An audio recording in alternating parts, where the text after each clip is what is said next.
जय श्री राधे भक्तों, आज हम आपके लिए यहाँ पर लेकर आए हैं रुद्रोपनिषद हिंदी में। भक्तों, 3 मंत्रों की लघुकाय उपनिषद है ये।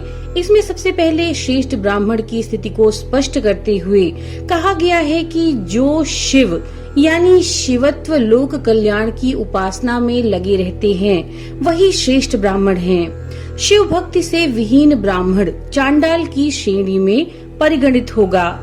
इसके बाद यहाँ शिव भक्त चांडाल के हाथ की भस्म को यज्ञ भस्म से श्रेष्ठ प्रतिपादित किया गया है। पुनः अग्नि, वायु, स्थल, जल, आकाश सभी को भस्म रूप माना गया है। उसे शिरोधार्य करने की बात कही गई है। आगे चलकर शिव को प्राणलिंगी यानी प्राण तत्व से पहचाना जाने वाला कहा गया है। शिव भक्त चांडाल को भी श्रेष्ठ प्राणलिंगी माना गया है। इसके बाद शिव और गुरु को एक रूप बताते हुए कहा गया है कि जो भी व्यक्ति शिव और गुरु को एक रूप मानकर उनकी पूजा उपासना करता है वो जन्म जन्मांतरों के पापों से मुक्त होकर शिव जी की प्रीति का अधिकारी बन जाता है। अंत में भगवान शिव और गुरु की शरण में जाने का निर्देश देते हुए उपनिषद को पूर्णता प्रदान की गई है। तो चलिए शुरू करते हैं रुद्रोपनिषद। विश्वमय यानी विश्व बंधुत्व का भाव युक्त ब्राह्मण शिवत्व के निकट जाता है। वह ब्राह्मण पंचाक्षर यानी नमः शिवाय की अनुभूति करता है। वही ब्राह्मण श्रेष्ठ है जो निरंतर शिव जी की पूजा में लगा रहता है। अगर वह शिव भक्ति विहीन होगा तो चांडाल या उप चांडाल समझा जाएगा। चारों वेदों का ज्ञाता होते हुए भी जो शिव भक्ति से अत्यंत अंतर्मुखी वृत्ति वाला है वही ब्राह्मण है। अधम नीच चांडाल भी अगर शिव की भक्ति से ओतप्रोत है तो वो भी ब्राह्मण से श्रेष्ठ होता है। जो ब्राह्मण त्रिपुण धारण किए रहते हैं वे श्रेष्ठ ब्राह्मण हैं। इसी में उनका ब्राह्मणत्व है। शिव भक्ति से युक्त ही वह ब्राह्मण कहलाएगा। शिवलिंग का पूजन करने वाला चांडाल भी ब्राह्मण से अधिक उत्कृष्ट होता है। यज्ञ की भस्म से भी श्रेष्ठ शुद्ध भस्म शिव भक्त चांडाल के हाथ की होती है।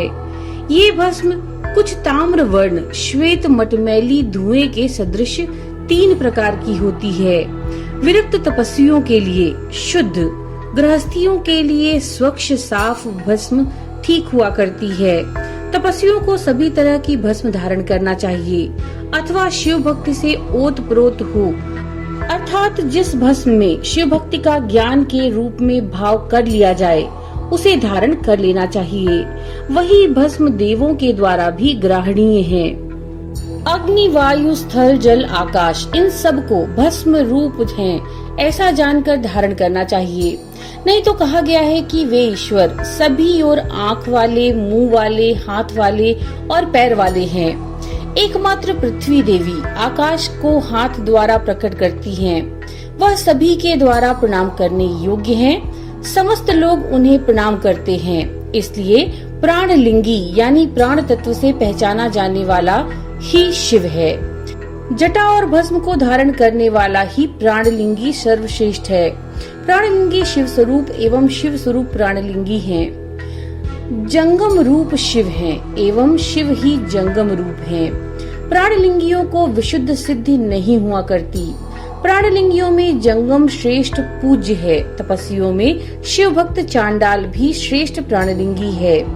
इस कारण प्राणलिंगी सर्वश्रेष्ठ कहे जाते हैं। जो भी मनुष्य इस तथ्य को जान लेता है वह शिव ही है।